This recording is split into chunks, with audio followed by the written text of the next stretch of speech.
The rich are clearly far ahead of the middle class and poor in the United States. This isn't just the United States, though it does apply to many Western countries. Take a look at this statistic right here. There are 46 million people in the US that are in poverty. That is an extremely high number. And of course, I've mentioned many times before, 50 million on food stamps, 100 million on some sort of food assistance. This is an extremely alarming figure that people just don't really seem to take notice of because the system continues, because they have their welfare and social security and all these safety nets and all these blankets available to them by the government structure. They are not curious, not caring about it. But when these things are removed, the public will be forced to riot. It happens many times throughout history. Take a look at this. There is mass inequality right here in the US. Of course, this applies to many countries around the world, but take a look at this. You have the highest part of this being the elite, the wealthy, the rich. And they own pretty much all of the wealth. And of course, if you take a look down at the middle class, they're supposed to have all the wealth within that middle class. However, they have but a fraction of what the rich do. That's when you know this is going to crumble. That's when you know it's going to crash. And look at this, the Federal Reserve buying up everything in their sight. They're printing up now over $4 trillion worth on their balance sheet that we know of. And of course, they did the audit not too long back, revealing over 16 trillion printed in that limited audit. So their real balance sheet is over 20 trillion probably. I mean, who knows how high it is. And look at what they're buying. They're buying the mortgage-backed securities. They're buying the treasury bonds. They're buying all sorts of different things, so-called assets.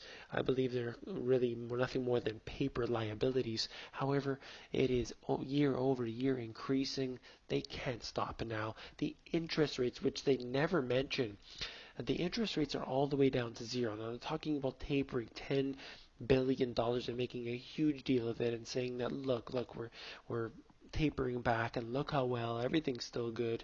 Stock market is near the all-time highs.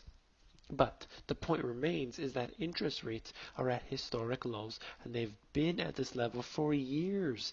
If they were to bring that interest rate up just a little bit, the entire economy would crash. It cannot be absolutely, positively not be sustained at anywhere but zero. They have to print money at extreme rates as they're doing now, buying up everything in sight, handing out money to all sorts of institutions around the world, and look where it's getting them. It's barely getting them anywhere. Now let's go on quickly. I want to talk about just one thing very quickly for people who don't understand this. This is the Federal Reserve right from their website, and these are open market operations. I talked about this many times before. I try to explain it in my consultations to people why this matters. This is a very, very important part. Open market operations are basically, and I won't read it for you here, but I'll just tell you what it is. They print money. This is exactly what it says. They print money to buy up paper garbage, and in doing so, they are able to control the interest rates. That's how this works. They print money, they buy the paper garbage provided by the government, and that manipulates the interest rates. So they can keep interest rates down forever, but in order to do so, they have to print money. In order to print, and when they do that printing money, they're going to increase the inflation. That's the way this works. So ultimately, the only way for them to keep the interest rates down is for them to print money.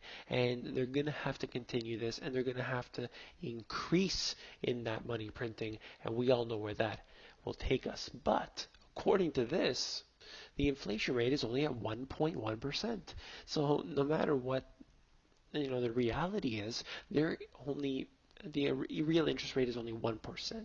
So if anyone actually believes that, I think that would be quite a funny joke to tell. Anyway, take a look at this. This is the most important thing I wanted to bring up today, and that is that just like in Cyprus, which is what this is.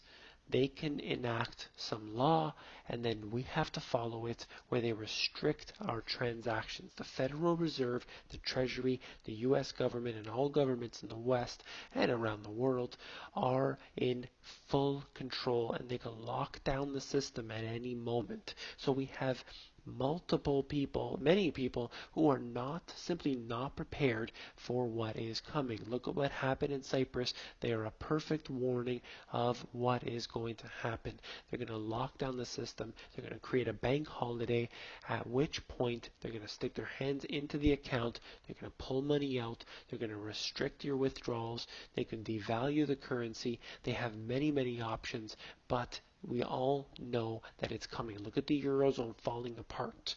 Look at the unemployment rate in the Eurozone right now. Youth unemployment is in somewhere up to 40% in certain areas. This is an extreme rate. Nobody's concerned about it. Why? Because they still have their job. However, when they become unemployed, and that goes on for a year or 2 years or beyond that, and they can't afford to eat, and they need to contact their government, and they need to get on the food stamp program, and so on and so forth, that's when they start getting serious, and hopefully they will wake up. But I don't see that happening, and I see people being victims like the unfortunate individuals in Cyprus who lost a lot of their money, and this has been crippling to them even a year later. If you want more information like this, you need to get onto the Money GPS Insiders. That's what I do. I email out occasionally, and I send information similar to that is in my book, similar to what you see on the YouTube videos here, and they come to you occasionally in very short tight little emails that I send. So if you want to get on there, go to themoneygps.com, scroll down to the bottom, fill in your email address, and you'll hear from me soon. Take care.